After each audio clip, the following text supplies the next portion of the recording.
L'Église est le corps de Christ, dont il est la tête. Éphésiens 1, 22-23 dit: «Il a tout mis sous ses pieds, et il l'a donné pour chef suprême à l'Église qui est son corps, la plénitude de celui qui remplit tout en tous.» Le corps de Christ est constitué de tous les croyants en Jésus-Christ, depuis la Pentecôte, acte 2, jusqu'à son retour.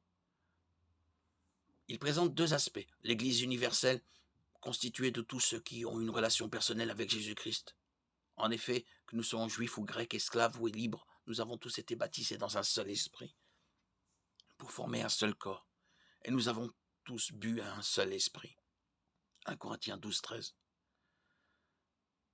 Ce verset dit que quiconque croit fait partie du corps du Christ et a reçu l'esprit de Christ en gage de cette appartenance.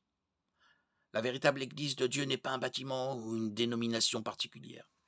L'Église universelle de Dieu est composée de tous ceux qui ont reçu le salut par la foi en Jésus-Christ. L'Église locale est décrite en Galates 1, 1, 2, de la part de Paul, apôtre, et de tous les frères qui sont avec moi aux églises de la Galatie. On voit ici que dans la province de Galatie, il y avait de nombreuses églises, ce que nous appelons des églises locales. Une église baptiste, luthérienne, catholique n'est pas l'église universelle, mais une église locale. Celle-ci est composée de ceux qui appartiennent à Christ et ont mis leur confiance en lui pour leur salut. Les membres de l'église universelle doivent rechercher la communion et l'édification au sein d'une église locale. En résumé, l'église n'est pas un bâtiment ou une dénomination. Selon la Bible, l'église est le corps de Christ, composé de tous ceux qui ont mis leur foi en Jésus-Christ pour leur salut.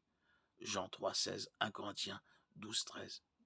Les églises locales sont des rassemblements de membres de l'église universelle, où ceux-ci peuvent mettre en œuvre pleinement les principes décrits en 1 Corinthiens 12, s'encourager, s'enseigner et s'édifier les uns les autres dans la connaissance et la grâce du Seigneur Jésus-Christ.